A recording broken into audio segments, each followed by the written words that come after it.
கிறிஸ்துவுக்கு அன்பானவர்களே, ஆண்டவருடைய நல்ல பெயரிலே உங்களை வாழ்த்தி ஆசீர்வதிக்கிறேன். இறைவன் தாமே இந்த புதிய நாளின் நன்மைகளை மேன்மைகளை கொடுத்து நம்மை தாங்குவாராக. இந்த நாளின் தியானத்திற்காக ஒரு வசனத்தை உங்களுக்கு முன்பாக வைக்கிறேன். அது ஆதியாகமத்தின் புஸ்தகம் 33ஆம் அதிகாரம் 10வது வசனம். அதற்கு யாக்கோபு, அப்படி அல்ல, உம்முடைய கண்கள் எனக்கு தயவு கிடைத்ததே, ஆனால் என் வெகுமதியை என் கையிலிருந்து ஏற்றுக்கொள்ளும். நீர் என்மேல் பிரியமானீர், நான் உம்முடைய முகத்தை கண்டது தேவனுடைய முகத்தை கண்டது போல இருக்கிறது என்றார். அன்புக்குரிய விசுவாசிகளே, இந்த சரித்திரம் நமக்கு நன்றாக தெரியும். ஈசாக்குக்கு 2 பிள்ளைகள், ஏசா, யாக்கோபு. யாக்கோபு தன் தாயினுடைய ஆலோசனையினால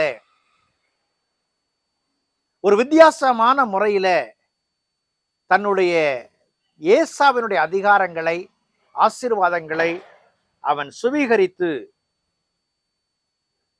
அவனை ஒன்றுமில்லாதவனாக மாற்றி விடுகிறான். அவன் துக்கத்தோடு கோபத்தோடு இருந்த பொழுது அவன் கண்களுக்கு தப்பி அவன் கோபம் குறையும் மட்டுமாக வேறு இடத்திற்கு செல்லுவதற்கு அவன் எத்தனிக்கிறான்.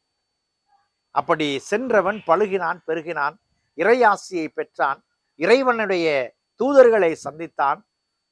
இறைவன் சொன்ன வாக்கு தத்தத்தின் அடிப்படையிலே அவன் திரும்பவுமாக அந்த இடத்திற்கு வருகிறான். அப்படி வரும் பொழுது தன் சகோதரனாகிய ஏசா என்ன செய்வானோ என்கிற எண்ணமும் கலக்கமும் அவனுக்குள்ளே இருக்கிறது.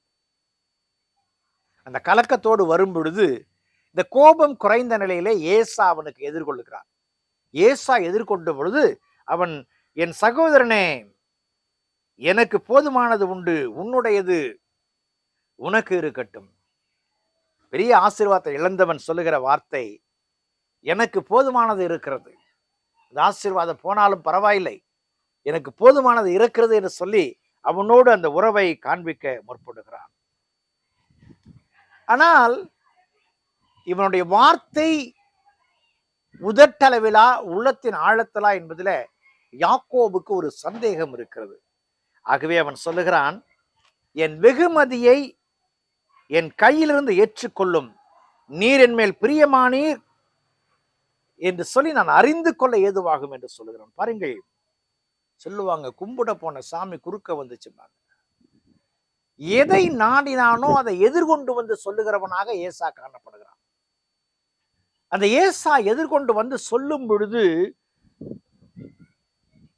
எப்படி சொல்லுவது என்று சொல்லி தெரியாதபடிக்கு அவன் சொல்லுகிற வார்த்தை, என்னுடைய வெகுமதியை ஏற்றுக்கொண்டால் என்னோடு ஒப்புரவானீர், என்னோடு சமரசமானீர், என்னோடு அன்பானீர், என்னையும் என் குடும்பத்தையும் ஏற்றுக்கொண்டீர் என்பது பொருள்படும் என்று சொல்லுகிறான். பாருங்கள், இன்றைக்கும் கூட இன்றைக்கு அநேக காரியங்கள்ல ஒரு சீரமைப்புக்கு வெகுமதிகளை நாம் கொடுப்பதை வழக்கமாக வைத்திருக்கிறோம்.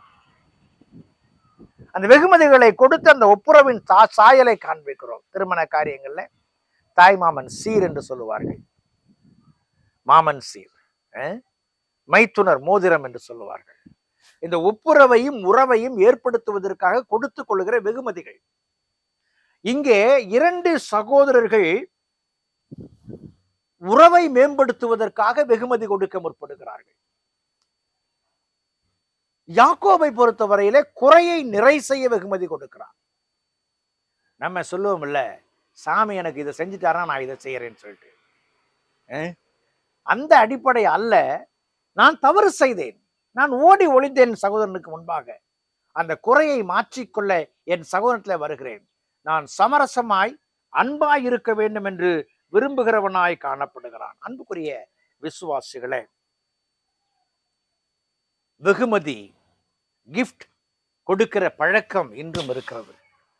நான் எதன் அடிப்படையிலே வெகுமதி அளிக்கிறேன்? சீரமைப்பை சரி செய்து கொள்வதற்காக, உறவை மேம்படுத்திக் கொள்வதற்காக, இறைவன் தந்த நேர்த்தியான பங்களிப்பிலே நிறைவுகளை காண்பிப்பதற்காக என்னுடைய வெகுமதி காணப்படுகிறதா? உறவை சீர் செய்ய விரும்பினான் யாக்கோபு. இன்றைக்கு இறைவனோடும் இறைமக்களோடும் உறவை சீர் செய்ய முற்படுவோம். கடவுள் நம்மை ஆசீர்வதிப்பார். ஜெபம் செய்வோம். பரிசுத்தமும் கிருபையும் நிறைந்த நல்ல இயேசு சுவாமி, இந்த நாளுக்காய் இந்த வேளைக்காய் நன்றி செலுத்துகிறோம். உடைய அன்பின் கரங்களை எங்களை தாழ்த்துகிறோம் சாமி. நாங்கள் எங்களுக்கல்ல உமக்கே சொந்தம். இந்த உலக வாழ்க்கையில எங்களோடு கூட பிறந்த மக்களோடு ஒப்புரவாகாத சூழல் இருக்கும் என்று சொன்னால், பிரிவினை வேதங்கள் இருக்கும் என்று சொன்னால், தேவனே நாங்கள் அதை விடுத்து அவர்களோடு உறவை மேம்படுத்த உதவி செய்யும். எங்கள் மேட்டிமை சிந்தை எங்களை அழித்து விடாதபடி காத்துக்கொள்ளும். இதனால் இந்த செய்தியை தியானிக்கிற ஒவ்வொரு மக்களோடும் உறவுகளை மேம்படுத்துவதற்கான பட்சபத்தை கொடுத்து நீர் தாங்குவீராக. உடைய அருட்கரம் தான் வெள்ளத்தட்டும். இயேசுவின் ஜெபிக்கிறோம், ஜெபங்கள் பிதாவே, ஆமென்.